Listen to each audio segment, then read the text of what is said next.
I think my load shedding's gonna end. Everything's gonna beep in the house just now.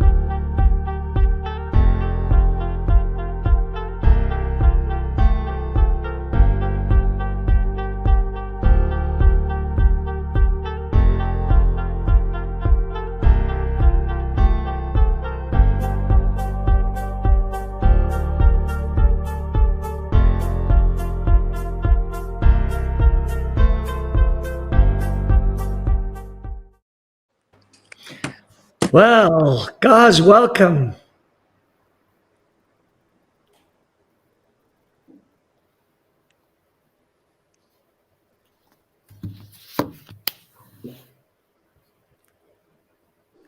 Cool, guys. Well, welcome to this year's social media landscape report 2022. It's the Goliath versus David play. And I think that's really topic for this year at the end of the day.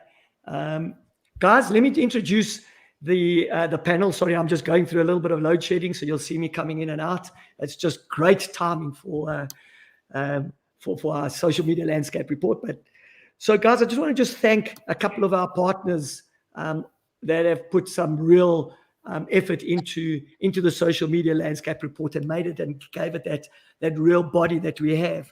Firstly, Ask Africa and TGI, thanks for that. Data, Ad Dynamo, Turn Left Media, and the IAB have been really cool partners in this. Before I go to our panelists,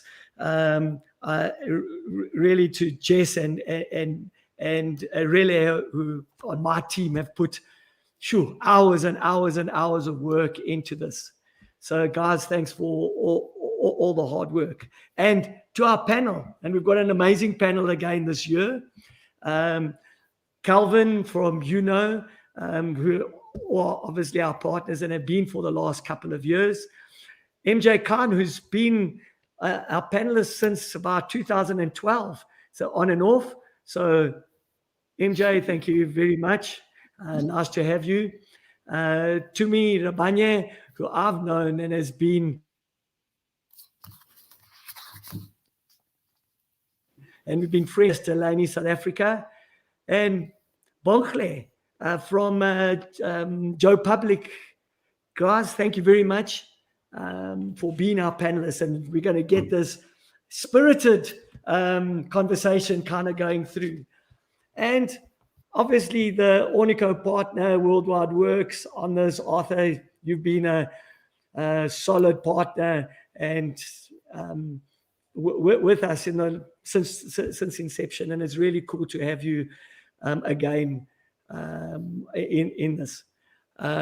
So without further ado, Arthur, do you want to take us through the highlights, findings of our presentation? We've got 15 minutes, and we're going to go into a question and answer. So to all the guys that are on this, just ask the questions.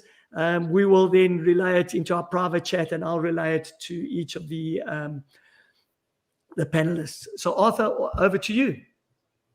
Thanks, Oresti. Welcome, everybody. Great to be chatting about our social media research again this year. But first, I must just share with you a very significant development. A cat metaverse mug. I think that will really sum up what happens in social media this year. But seriously, I'm going to share with you key findings from the corporate survey we conducted, and then the consumer insights into how social media is being used. And there's one phrase that keeps coming to mind for me, and that is that shift happens because we saw a big shift this year. The metaverse is one significant theme, but the shift in how brands are using social media is really dramatic. And without further ado, I'm going to share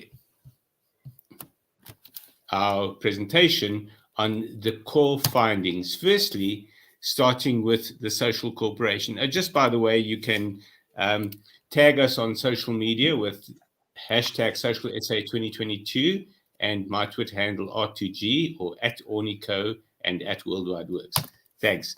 The Social Corporation looked at South Africa's 100 biggest brands, or a representative sample of South Africa's biggest brands, but with 100 respondents.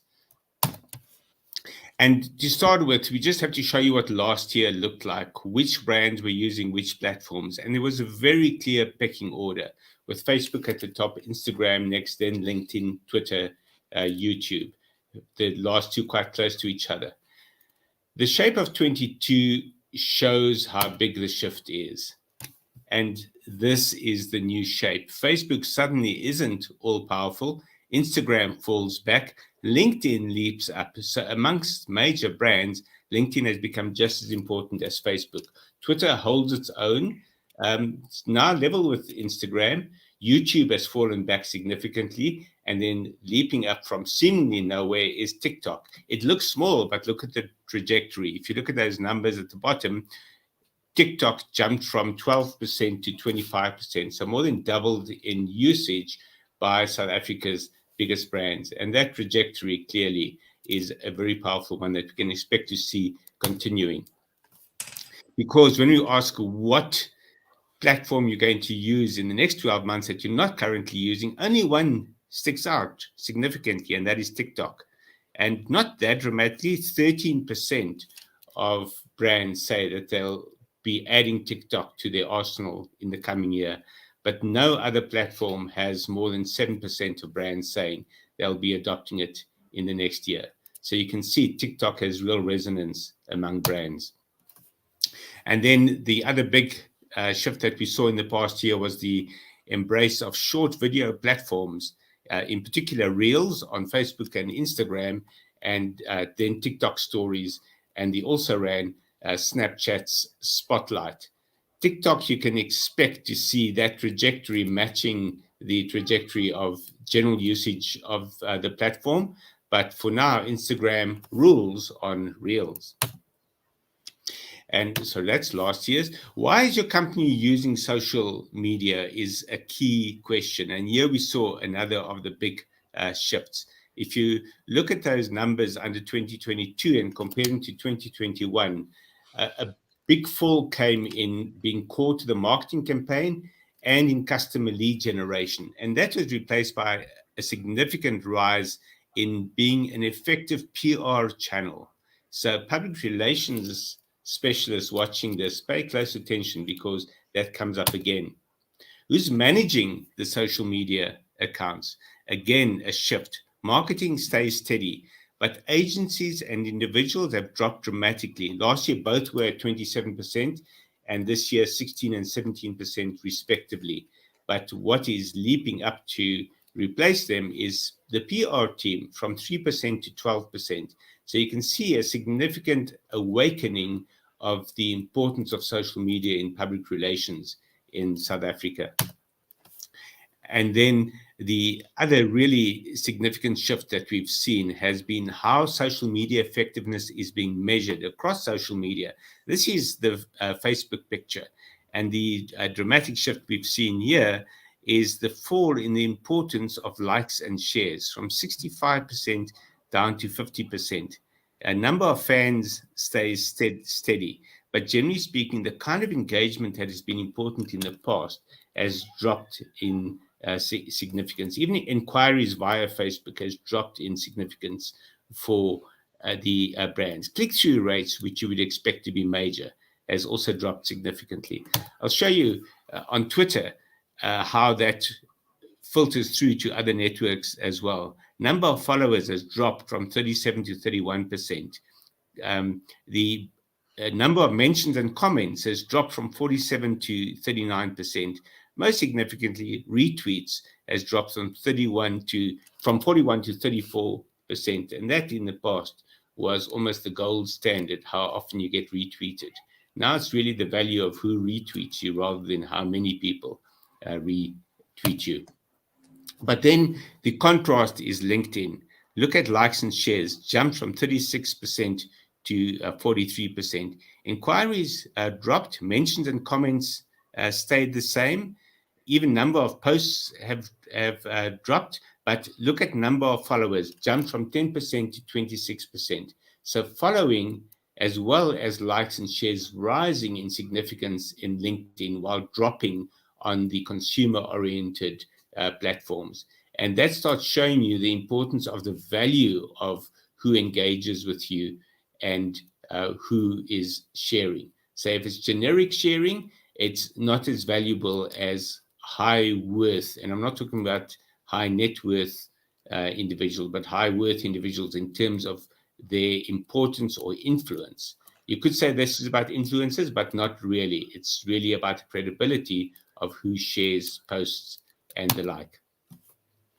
And then that must be read hand in hand with the question, has social media brought brand returns?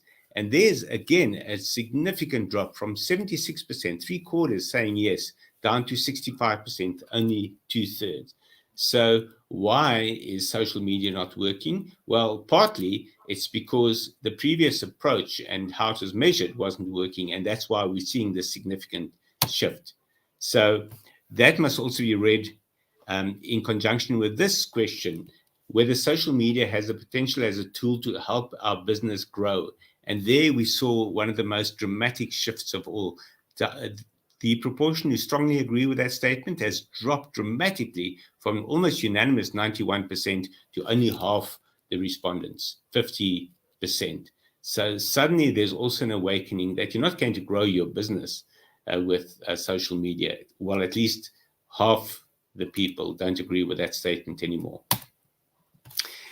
Why isn't it working? Well, here's one of the key barriers to preventing marketers from getting more value. And this is the one that stood out. There were a number, you'll see in the full report, which will be available at no cost to download. You'll see that there are a number of other factors we measured, but this is the one that stood out. When you look under at the bottom as a significant barrier, lack of budget jumped from 29% to 36%. And that stands out as the single highest percentage of attitudes to that question in the survey. So clearly, lack of budget is preventing social media from meeting the objectives of major brands. And this partly also answers that question. Have you allocated budget towards new technology for marketing purposes? And 2/3, 65%, said no, they haven't. And when you look at what they are budgeting, almost no technology area is getting significant budget. Chatbots have dropped from 47% to 14%, cloud from 41% to 13%, artificial intelligence from 32% to 11%. So brands are not getting how technology can help them achieve their social media objectives, and therefore they're not allocating budget towards that purpose. And as a result, that has become a barrier to achieving your objectives on social media. We now move over to the social consumer. And this is based on the survey conducted by Ask Africa through the TGI tool, Target Group Index, which annually, well, last year interviewed 24,000 respondents aged 15 or more, living in cities and large towns with a population of more than 8,000. And the data is weighted to the population as recorded by Stats SA and represents around 28 million South Africans. So what we looked at was some of the key demographics for each of these social platforms. And this was highly revealing. So on Twitter, for example, it skews heavily towards male users. 58% are male, and strong skew towards the 25 to 34 age group. This is distribution, not penetration. So 40% of Twitter users in South Africa are in the 25 to 34 age group. Very few aged over 65. And then when we look at the level of education and socioeconomic level, or rather lifestyle measures, skewing heavily towards the upper LSMs and towards the most educated. A massive 59% have tertiary education. And that explains the level of intellectual content on Twitter. Oh, wait, it actually proves that just because you have tertiary education doesn't mean that you are capable of intellectual content production, as we've seen on Twitter. Then Snapchat is the opposite in terms of the both the gender profile and the age profile. 64% female, skewing heavily towards women, and especially under 25 years old. 46%, half the sample are under 25. And that partly explains why Snapchat is also dwindling in use in South Africa. We don't have the actual numbers, but we think they've actually dropped below 1 million users in this country. When you've got such a small sample, it's very hard to measure based on something like TGI. But the fact is that Snapchat has been decimated by TikTok. Instagram flips the other way again, 58% male, and the majority, or at least the biggest age group, is the 25 to 34, so 38% of Instagram users in that grouping, and then dropping off significantly with each age group until there's no one in post-retirement age, or almost no one using Instagram actively. Now that matches quite closely to Facebook, which in terms of the age profile, but in terms of gender, it's almost equal, 51 to 49. Sampling error can mean that they're exactly the same. But interesting that the age profile is very similar to that of Instagram. What Facebook really represents to a large extent is the South African population of social media users in general. Around half the population uses social media. This is the education and LSM breakdown, which also, again, comes closer to reflecting the population of social media users as a whole, compared to Twitter, which is heavily skewed in terms of both education and LSMs. Facebook looks more like what the country looks like. And then TikTok is the one that everyone will be really interested in. And here you can see it skews female, but not dramatically, not as dramatically as some of the other platforms. 55% female, 44% male. And then age, still heavily towards youth, but not completely dominated by the under 25s. In fact, almost the same proportion or same number of people in the 25 to 34 age group as in 15 to 24. Again, this isn't penetration, but distribution. So around a third are in each of the two smaller age groups. And you can see the 65s are tentatively entering TikTok to watch their grandchildren's TikToks. And then LinkedIn is, again, one of those really fascinating ones where the gender balance is almost exactly equal, 50 to 49%. And again, a margin of error would mean that you could equate the two. But where you really see the numbers stand out is in age breakdown, with 60% of LinkedIn users in the 25 to 34 age group. So you can see it's being used very much as a career building tool. And it's also the reason it's taken so seriously. People see this as part of what they do and what they want to become, rather than just a random social environment. Level of education also emphasizes this, massively skewed towards those with tertiary education and hugely skewed towards the upper LSMs. These are educated, qualified people who are earning a decent income. And this partly explains why LinkedIn is so attractive to major brands, to the extent that it's caught up to Facebook in terms of usage by big brands. And this is LinkedIn's official data also giving an indication of why it's become so important. So gender breakdown, very similar. Users 9.9 million. And I'll put that in context in a moment. Again, their age breakdown shows that massive 25 to 34 bias. But now have a look at the growth of LinkedIn year on year. So 2018 was 6.8 million, 2019, 7.5, 2020, 8.4. It looked like it was a slowing trajectory, but then let's look at what the number looked like in the last month or so. from 8.4 million at the end of 2020 to 9.9 million middle of 2022. That trajectory has not slowed down, and this again emphasizes why LinkedIn has become so important to brands. And then the topic or the theme that we are addressing quite heavily, the metaverse.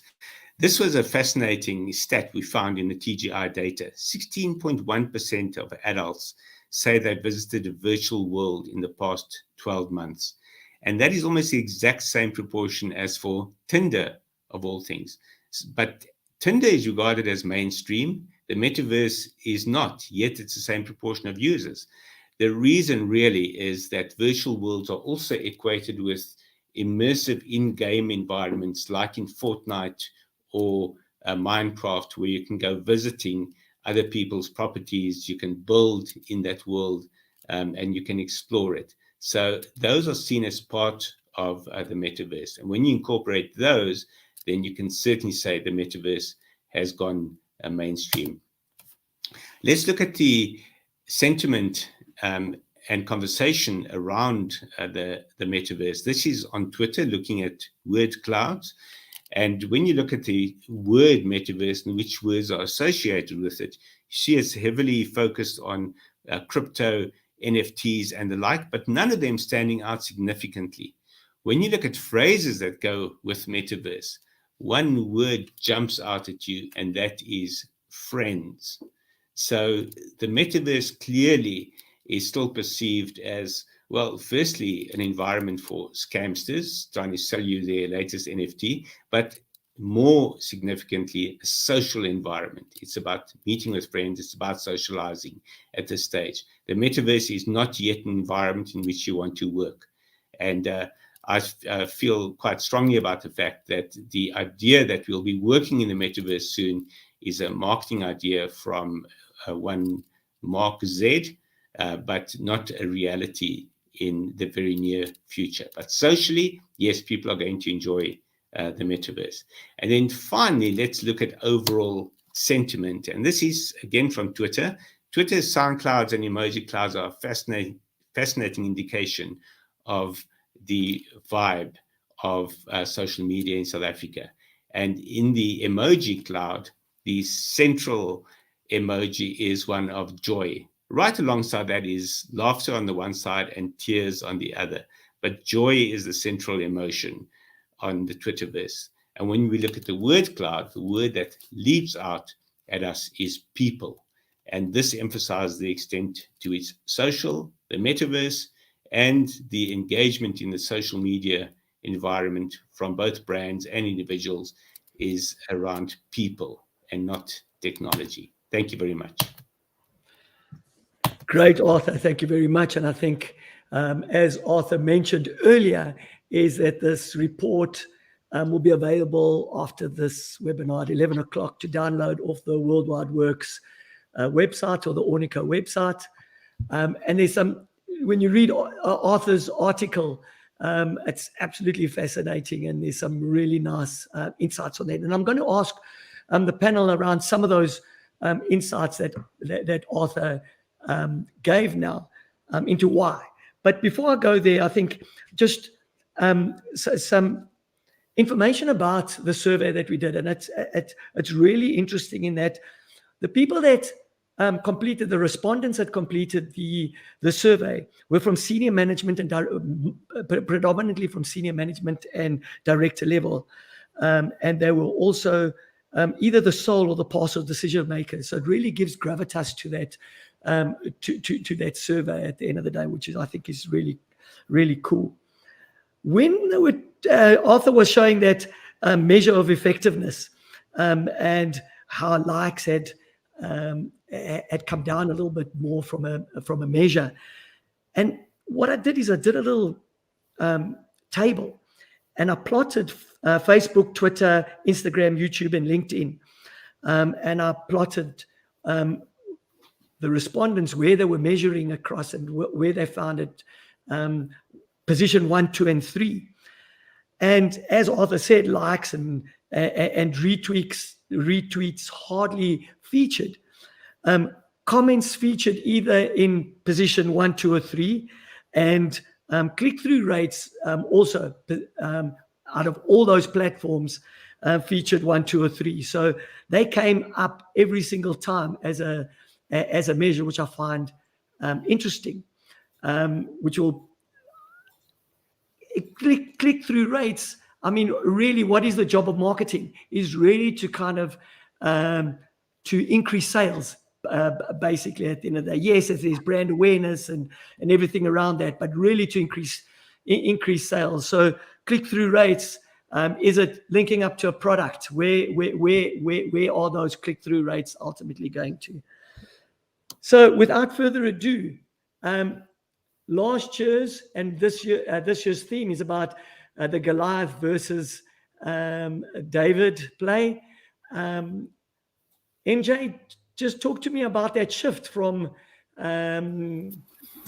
away from Facebook and Insta, etc. What is your thought from a brand perspective? Thanks so much for the opportunity, and hi to everyone on the call. A pleasure to be here. So very interesting shifts. I think a lot of us, without seeing the data, would have just assumed TikTok would have exploded and eaten into everyone's time, because at the end of the day, that's what we're talking about, right? The commodity is time, the asset is time, and it's how we spend that time. We can look at the granularities of the platforms and then start understanding, are you on TikTok, are you on Facebook, are you on Instagram? What you're really measuring is where you're spending your time. So it speaks to a few things. I think number one, it speaks to social media not being that shiny anymore, social media not being as cool anymore as it used to be, right? Almost like email. So when email came out, it was something fantastic. It changed the way we communicate, but now it's ritual. Now we don't celebrate email. So in that way, Facebook in of itself hasn't become an event. It hasn't become something that's worth celebrating. It's just, well, it's there, and we find that use value however we do. For some of us, Facebook is still great for keeping in touch with families. For others, it's an amazing reminder tool so you can wish someone on their birthday. And I think in that sense, that's one aspect of it. The other aspect as well is as companies become Goliaths, I tend to assume that they tend to become better at monetizing. So that's something that Facebook does really well, Instagram does really well. And the problem is, the more you monetize, often the more you put off the consumers, right? So you get really good insights and really good data for your advertisers, but then users start realizing that they're becoming commodified even more, and they start moving away, they start shifting away. So I think that might also play a role in it. And then lastly, you have to admit as well, it's also the generational pressure as well. I think the more the older generation start gravitating and getting more comfortable with certain niches and platforms, the more the younger generations might then gravitate away from it simply because of visibility, etc. So there's a few factors at play, but it is an interesting thing, and I do think sometimes we look at it and we look at Facebook's declining numbers and we say, oh, here's the death of Facebook. But while we go and search for those insights, we're still not appreciating how big it is. They might lose a couple of million monthly active users, but it is still a juggernaut. And we tend to focus on the sort of decline or the drop, but not really appreciate the plateau. So I think there's a lot of factors to this. Oh, thanks, MJ. Bongle, I mean, just to follow up on that, remember that this survey is a forward-looking survey. So it's where do you intend spending your money as a respondent? Where do you intend spending your money in the next 12 months? And that's where the drop is. Obviously, from your side, Bongle, being in an agency, you're feeling it from your client's perspective. What are your thoughts around that drop? Actually, I thought it was very, very interesting because I would have thought, as MJ said, that TikTok would have been a little bit more higher up there. But I think it boils down to, and I think for us, especially being in the social media space, it's about user behavior and interaction, right? So I think that what a lot of brands are doing is that they're not conveying their message in a relatable way to their people. So when you look at TikTok, you look at everybody getting an in-feed ad, and the platform itself speaks to more content creation, more organic, realistic kind of content being pushed through. But then brands come with an ad that should be on TV, on TikTok, and doesn't link well with the audience. So I think a big part of it is that everybody's got this. I know when TikTok came around, everybody got this. Oh my gosh, what do we do? We have to be relevant. We have to jump onto this. But it's about how, you're going to jump onto these things. So I do think that it's very, very interesting that there is this drop. But yet again, I think also another thing that we have to pay attention to and mind to is how content is being consumed now. I mean, when you think about it, years ago, it was who you knew, who you were following, and that's the kinds of content and things that you were exposed to. And now it's a whole different ballgame with algorithms. That's why I feel like even categorizing users based on LSM and their race is a little bit outdated. I think we need to look more at tags. What are people looking at? What are people watching? And how is that relevant to the brand? So for example, TikTok does it really well. If you spend your watch time on I don't know, maybe saying watching a dog or watching a cat or watching animals is longer than that on maybe a car or something else. Obviously, the algorithm would then pick up that this person's more interested in animals, and then it will direct that kind of content to you. So I think that the way in which people are consuming content right now is very different. And therefore, brands really need to strategize and see, okay, how do we stay relevant in this specific platform? So the way consumers consume data and content, should I say, evolves. But from a brand's perspective, to me, they want to look at some sort of return on investment. And they want to see that when they do their campaigns on social media, that actually it becomes effective. What is your take on this shift in terms of the measurement of effectiveness on those different platforms? Aristi, the first thing, Buntle, I'll just finish this point and hand over. It's actually the measurement for me is the first place I went to, because I find myself sitting in spaces a lot more with clients who want to understand and who want to be empowered with how the social media platforms are going to help them actually deliver on key objectives. And I think in the evolution that I'm observing and actually justifies the trend around Facebook and LinkedIn its growth, I think that long form of content and the ability to actually curate and narrate your story in a way, I guess, that you can reveal in chapters. I think that's what the platform allows for. And so that measurement for me makes for comfort for a client. Is it necessarily breakthrough? I don't think so. Is it necessarily going to, is it revolutionary? I don't think so. If anything, I think around the measurements and how we see what's relevant to clients, click-throughs, mentions, I'm just seeing greater appetite for evolution and not revolution. I compare this report with last year's, and that's exactly what I'm seeing. I also like how you indicated that it's forward thinking. So I see this as a hold-handing process. A hand-holding process, as opposed to this revolution. So I actually can understand why TikTok is performing as it is, as opposed to LinkedIn and Facebook. Arthur, on yours, before I go, I'm just going to go a little bit back. In your article, you've said there's a drop specifically because of that algorithm feeding a lot of that fake news behind it, and people getting really, really frustrated. Can you just elaborate on that point? Yes, last year saw you could almost say a watershed moment in Facebook's credibility. Well, what then became Meta, the credibility of Meta overall, and the extent to which advertisers at one stage boycotted Meta for its failure to deal with the issues that were being thrown at it. And essentially, the reputational damage was massive in terms of brands using it. Briefly, it had an impact on the advertising revenue as well. But brands tend to forget very fast when they're allocating budget and looking at where they're going to get the most bang for their buck. Clearly, that'll still be Facebook at this stage. So they forgive and forget very quickly. But the market in general is not going to forget very fast. So trust in Facebook generally has diminished. And I think that's a key factor in fewer brands using it. Other brands will leap in and fill the gap in terms of Facebook's ad spend. There's no question about that. But it did force them to look elsewhere to see where they could be more effective. I should just also mention there's a sense that that TikTok is small relative to, for example, LinkedIn. But one has to look at the trajectory. No platform or technology will enjoy overnight adoption by the market as a whole. You'll always see a rise in its use. I'll never forget when ADSL arrived.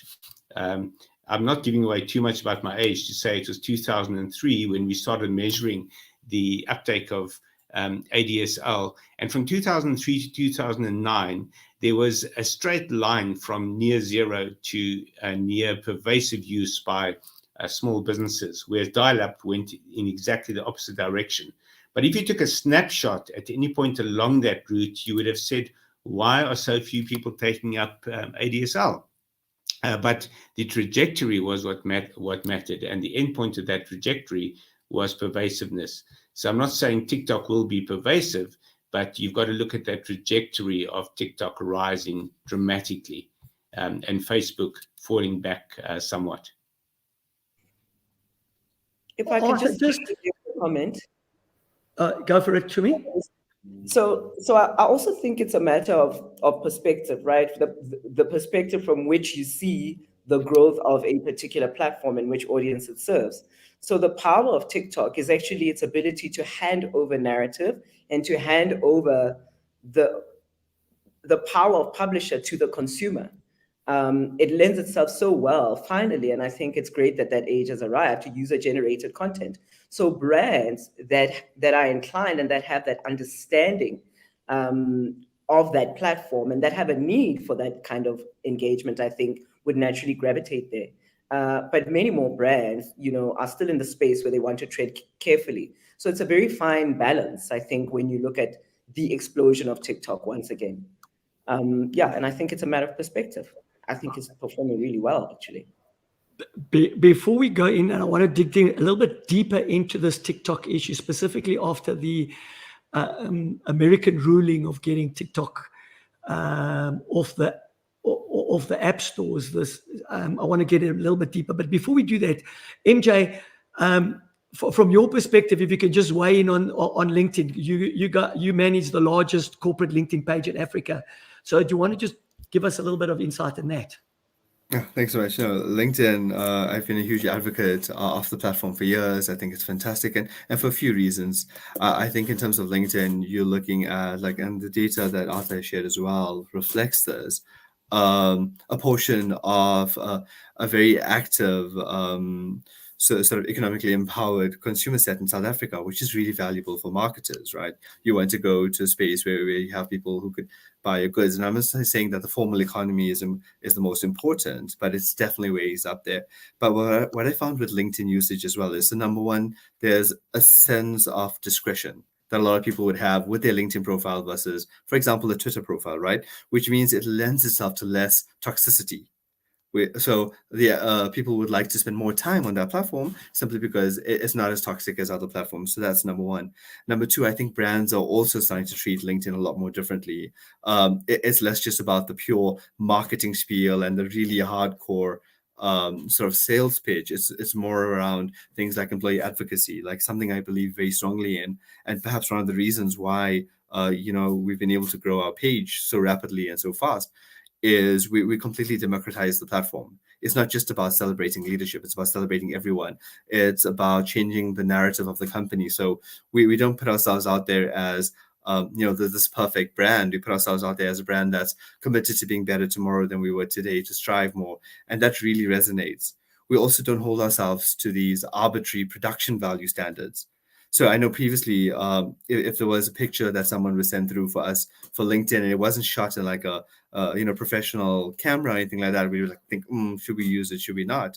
And now we're like, heck, let's tell our stories. Let's celebrate our people. Let's not just maintain some production standard just for the sake of it and spite ourselves by not celebrating everyone. So we've had this dramatic shift on our platform over the last 4 or 5 years. and it's really it bear a lot of fruit. So I think LinkedIn is a great platform. I think when you think about LinkedIn, don't just think of it from sort of a more archaic P2P type of perspective. It really is valuable, and then just use it to celebrate your people. If I could add to what MJ has said, I mean, I know at Joe Public we have something called First Thursdays, where the first Thursday of each month, we literally look at trends and insights and updates on each platform. And LinkedIn has done a lot of internal work. If we look at it, I think I saw a post yesterday where somebody's like, finally, there's a button for an enjoyment button on LinkedIn. You know, there's these little there's these little things that each platform is doing to develop itself that makes it more appealing. When we look at Instagram, when we look at Reels, you see that kind of change, as opposed to the whole IGTV thing, which wasn't working. That long format of 1 minute wasn't working. Now they have these short reel pieces of content. So back to LinkedIn. LinkedIn actually now has worked on, because we can't downplay influencer marketing and the impact that people have on platforms. So now LinkedIn has things where you can actually get monetized and incentivized to actually be an influencer on LinkedIn. So I think that a lot of work that brands are doing within themselves also is helping the way people can use them and utilize them. Cool. And yeah, we've also found the same thing from an Unico perspective. Our LinkedIn has grown dramatically. I think, Calvin, I haven't forgotten you, definitely. And this is the area I want to try and get back into the metaverse conversation. Is GWR conducted a Zeitgeist survey. And in that, they said the knowledge of the metaverse is split almost equally between three groups: 33% to understand the concept, 37% to have heard of it but aren't sure what it means, and 30% who are not sure at all. So give us your view of the metaverse.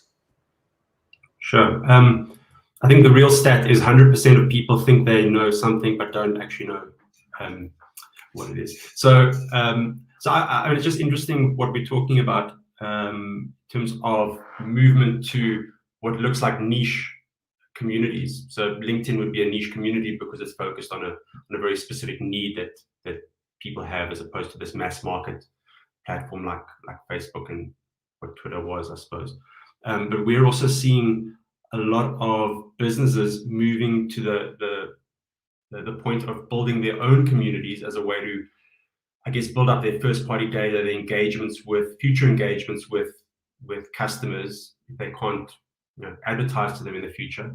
And that also speaks to this need for control. You can't build your entire strategy on somebody else's platform when they're going to change the rules, like Arthur spoke about, these algorithms that keep changing, and you don't really know what's underlying it. So take all of that and combine the fact that the disruptors and the smaller companies, because I don't think it's the metas that are going to be owning the metaverse, and it is going to be the guys that are building something unique and new in this, what we call a metaverse, that are going to own things. And that's driven by building a decentralized area for people to play and live and have their own economies, and economies that don't rely on banks and tokens built by big tech. So I think there's a very strong correlation between where brands and marketers are looking already and where consumers are, I guess, leading, where developers are leading the way. So a lot of the times the metaverse and Web3 are changed in the media, which is completely wrong. Web3 is where content, anything, ultimately where this is this distributed ledger, and people have a much more control over their content. How will that work for brands, Calvin, from that perspective? So now influencers or content providers can monetize through tokens, can monetize their content a hell of a lot easier, I believe, on the Web3 space. How will that work for brands? How will they trust their content, because a lot of the brands want to own and hold on to their own content at the end of the day. But this will be much more distributed within Web3. How do you see them handling it from that perspective? I mean, I can't imagine where it would go to, but it reminds me of when social media came around and everyone was so terrified of having a Facebook page because they were just terrified that all these negative comments would flow in and they wouldn't know what to do with it. And they thought that providing this space and interacting in this space would just invite negativity. So I think the fear of the unknown is not a good enough reason for brands not to accept where it's going and to keep a handle on it. I think the reality as well is we don't know what it's going to end up. We have no idea where this is going to go, and just being part of it in small, I guess, focused ways is the only way to start experimenting. The interesting thing that I heard and that I'm aware of is Web 1 and probably Web 2 was built by web developers, and the Metaverse, or Web 3, let's call it the Metaverse, is going to be built by gaming developers. And just thinking about that difference also changes how those content creators are, who those content creators are going to be. The days of video influencers are probably numbered. MJ, your take on the Web3 versus Metaverse, and how brand, specifically because it's a social media landscape report, specifically how are brands going to utilize it? Will there be a lot more social interaction? How will that kind of work? Thanks for the question. I think, when we get enamored by tech and we get enamored by sort of how fast it is, but sometimes we also need to consider our own cultural latency, and that's our ability to change and to consume the tech and to see value in it. And that means fundamentally as human beings, as much as you can throw tech, as much you can throw whatever it is, AR, VR, etc. It comes down to, does this offer convenience? Does this offer value? Strip away all the tech, you strip away everything else, and from a consumer level, does this offer me some level of convenience? Does this offer me value? And often as brands are sometimes guilty of looking at the gimmick, looking at the shiny, but not bringing you back to, are we solving a consumer challenge or problem? Are we pushing a marketing or business objective?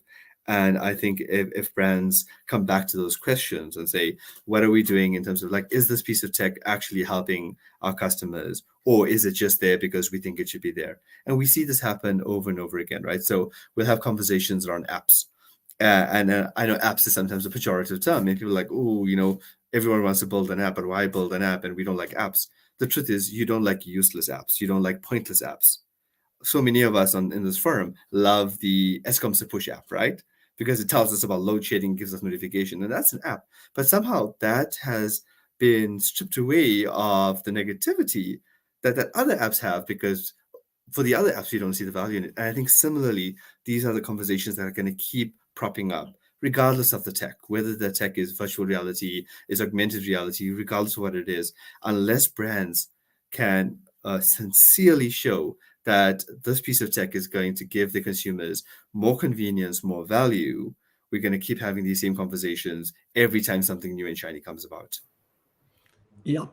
And a lot of us do want to just jump onto that shiny little bit every so often. There's a real question when you're talking about what brands concern themselves with. And of course, they concern themselves about the consumer and what the consumers are all about. In the metaverse, how do you determine who that consumer is? Is he a 62-year-old Oresti in the real world, or is he an 18-year-old Oresti in the metaverse? And so how do you market, and who do you market to that? To me, your views on that perspective. I know a difficult question because we don't know anymore. So, I was making a note here as I'm listening to the guys speak, and I go back to the power of curatorship and handing it over to someone, whether you hand it over to your consumers or you hand it over to your brand. And I think, to reference an old world example, actually, for me, the metaverse seems like a channel where consumers get to personify, bring to life their ideal selves, their best selves. So going back to the lessons around TikTok, for example, as a platform, and where the user uses their power to create an experience, to curate their own narrative. I think the metaverse is going to allow for that as well, most definitely. And so what might matter more is not so much who this audience demographically is, but rather what their interest sets are. When I reference, for example, exploring tags, and kind of looking at interest sets from a consumer point of view. And I think actually that is going to be a more unifying way of evaluating how the metaverse can serve brands, rather than looking at demographics and kind of, that binary view. I just think that interest sets are going to grow in more value and as an indicator of who your consumer is, rather than, just age and kind of stats and those demographics. And by the way, that said, I also don't think it's either or. I think it's a combination of those measures. So it's kind of like the demographics are important, but the interest sets are also just as important. But thanks to me, Bontle, from your perspective, exactly the target market that Metaverse would identify with. So yeah, your perspective? So, you know what, I think the interesting thing with me is that what I found out is that when I thought metaverse, I thought Facebook, and that wasn't the case. Metaverse are digital world. So Santam can create their own metaverse. I mean, anybody can create their own metaverse, because metaverse is not owned by anybody, it's owned by everyone. With that being said, like there's one called Decentraland. You know what I mean? I mean, Kim was talking about the whole decentralized thing. It's literally a society within itself. It's got its own money. It's got its own government system. It's got everything to do. So when we say like, who are we targeting or who it is, that's a very, very hard question to answer, right?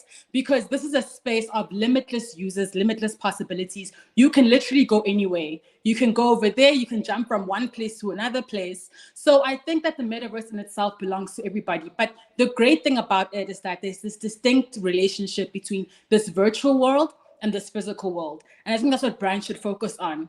If you're strolling, like the same way people, I know like older people will think about it in a very like, oh, this seems like a waste of time. Or why would people even bother being into this virtual world? But the same way people go to the shops for leisure, or to movies, or to go and meet up with their friends, they're doing these same things in those kinds of spaces. So I think what brands need to focus on maybe is not as Dumi was saying, not basically their target market per se, but cementing themselves in those spaces and what people can gain from being in those kinds of spaces. So to say that, you know, if I'm in the metaverse, I need to be looking at X, Y, and Z, I don't know if I could even speak to that. But what I definitely know is that it's a very immersive experience. It's like walking past a Wimpy and you can see there's a Wimpy at Metaverse. You have that experience of sitting in a Wimpy. In the physical world, if you can probably experience the same thing. And it's kind of that feeling that you want to hone into, not necessarily, you know, targeting that person directly. I don't know if that makes sense, but that's the way I picture it. And that's the way I think that brands should be looking at that space. Thanks, Bontle. Calvin, you want to weigh in on this conversation before I move back to just a quick one. I think trying to think of individuals that will be living or are living in what would be the metaverse as the people who are sitting behind their screens or behind their visors or on their phones is potentially the wrong way to do it. And I realized this with my kids. They have dual identities, as a lot of us do without even thinking about it. And when you're in that space, you would be speaking to and engaging with the other identity and their needs. And these people are creating, that's why they're buying digital assets, because that identity is as important as, you know, my physical identity. And so taking that into consideration, as opposed to trying to translate who is this person, what LSM are they sitting, you know, somewhere else, is maybe beyond the point. And I think there's not even going to be an email address that you can send them an email to. So I think that's something to pay attention to. Yeah, Calvin, I also think you started with sorry, I keep jumping in, but Calvin made a very, very important point around around where metaverse and its creation is coming from a gaming point of view. That in its nature is designed for immersion, right? It's a very immersive experience. And the whole point is to give the power of, or rather to give a deeper experience of that dual identity. And we kind of see this in so many other dimensions. I mean, that's what social media enabled initially, hence the social aspect of it. But more and more, we're getting serious about being a second person, having a second identity and living in a second world. It allows for that kind of travel. And why not make it as immersive as possible, you know? Sorry, I'm also just gonna jump in. I just want to elaborate. I'm getting really excited by this conversation about like dual personalities. When you look at digital fashion, I mean, there's a lot of luxury brands that have jumped onto the metaverse, and they're actually doing really well. I mean, you're getting millions of people who are streaming into a digital fashion show, and physically that would not have been possible to have physically millions of people there at a fashion show. But then you have this space where people are there experiencing this. And that whole thing is that there's a certain way that you want to portray yourself there. I mean, Fortnite has got skins, you know what I mean? So this concept of like digital fashion and like accessories and all those kinds of things, it's not a new thing. I mean, gaming has been doing it. You buy a mask, you buy an outfit or whatever that case is. So I think that's where, when you're talking about the e-commerce and we're talking about like monetization and NFTs, that kind of space, I think the metaverse does it really well, because you want to coexist, you want to live in this world the same way you would live in this world physically. That even comes with digital plots of land. I know there's people who are buying literal like homes on the metaverse. There are brands that are building stores in the metaverse. So it's kind of like you want to not reciprocate, but you want to live the life you want to in that space and kind of like live out that life. And I think that's what makes it a little bit appealing, is that you can take on this dual personality and become this other kind of person in another space. Cool. I'm going to jump in there as well. Go ahead, Oresti. Yeah, I just want to go back to, this is where the conversation really starts getting exciting, and we're just about coming to an end of it. I want to get back to the hard numbers with Arthur here. Arthur, we were just talking again about TikTok and the rise of TikTok. And I want to go back to that original question that I had, in that the US is now looking at banning TikTok off these apps. And the reason why they feel is that they're stating that it's not really what it is. It's a kind of surveillance tool for the Chinese. How will that affect if the US goes ahead with this? I'm sure that this will really affect TikTok dramatically. What do you think? How do you think it's going to play out going forward? I think it's important.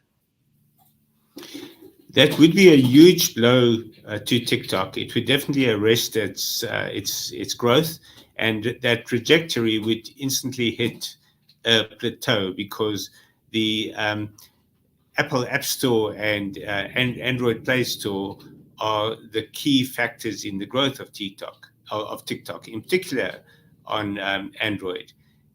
And the US government has the power to block both of those from allowing it to be downloaded. Side loading is not going to do it for TikTok, because it depends so heavily on a mass audience. Unless they can convince the US government elsewhere or get a stay of execution, so to speak, the only solution for them would be to instantly immigrate TikTok from China to a less, or let's say a more benign environment where there is not going to be surveillance. It's been shown that TikTok users are being monitored. So it is a major issue for TikTok.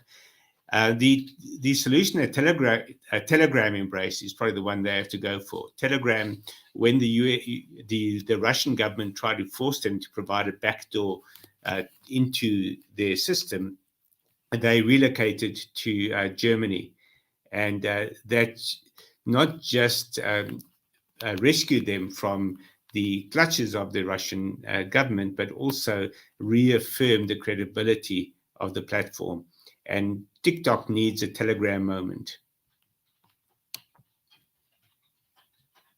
I think that's a really great soundbite. TikTok needs a Telegram moment. For me, the the other insight, and I think it's perhaps the next piece of work to be done, is around how the regulatory environment around social media is catching up with social media. It would be very interesting to see how businesses have to evolve, or rather are forcing the regulatory environment to evolve, exactly around the point that, example that Arthur made. I just think that that's a really great soundbite. Yeah. I'm just going to get one question, because we've kind of run out of time, from Nazarene Ibrahim to MJ and to Bonkle. And the question is, would you say that TikTok usage has a young enough audience for potential college university students in township ecosystem to actively invest in reaching these young people on this particular platform? So MJ, do you want to start, and then we'll end up with Bonkle? Sure. So I know we're running out of time, so 2 quick thoughts. Number one, look at the platforms that reward light data usage. So TikTok's one of those platforms. As much as it's quite intensive because it's video, there is a light version there, and we are seeing that penetration. Number two, I think what's really important, and I've seen this last week, I was judging the bookmarks, specifically the social media panel, is we need to start considering how the users are using TikTok, what they're using it for, and how disruptive brands can become on those platforms. So often a brand will think they need to make it big on TikTok by making a dance. And simply because that's what their users are doing. And then you see this complete disconnect between a brand and a user. But to come back to that point here, I think it's really pervasive in South Africa. I guess a lot of shareability. And in fact, there's an upcoming township marketing conference that's going to unpack that a little bit more. I think TikTok's a powerful space, but brands can't just wade into it the way they have with other platforms. It needs to be a lot more considered. Yeah, I agree with what MJ said. I mean, I think that there's something that's very mass appealing about TikTok. I think that also, like, the way in which, I mean, you look at, the hashtag South African TikTok, and you look at the kind of content that's coming out from that. Very relatable content, something that you can actually look at as a South African and laugh, because you understand exactly what's happening, exactly what's going on. So I definitely think that as brands, I think the biggest, and I love TikTok's tagline, make TikToks, not ads. And I go back to that it's about making content that's authentic. People are tired of the whole polished addy that you see on Instagram and that you see on, like, television. They want real content that they can relate to. So I definitely think that there's a way that brands should go about making TikToks more relevant and relatable to the audience. And it's just about just genuinely listening to what's going on, what's happening. Social listening is a great tool. Trends come in and out, but staying authentic to the brand and staying authentic to the platform, I think, is the way to go. Great, guys. Unfortunately, we're running out of time, and now the questions are starting to roll in from our audiences. So unfortunately, we can't, but we will address these directly in the next couple of days. Guys, MJ, Bonkle, Tumi, Calvin, really thank you very much for your time and effort being on this panel. To TGI, Turn Left Media, Air Dynamo, thanks a lot. And obviously, Arthur, you and I have been doing this forever. So thank you very much. Thanks for your insights. It's absolutely incredible. As you guys know, you can download this from Worldwide Works or Ornico website. It's going to be up there in the next 5-10 minutes. So guys, thank you very much. It's really interesting. We could carry on for another hour. And thanks a lot. Thanks, guys. Thanks, everyone. This has really been great.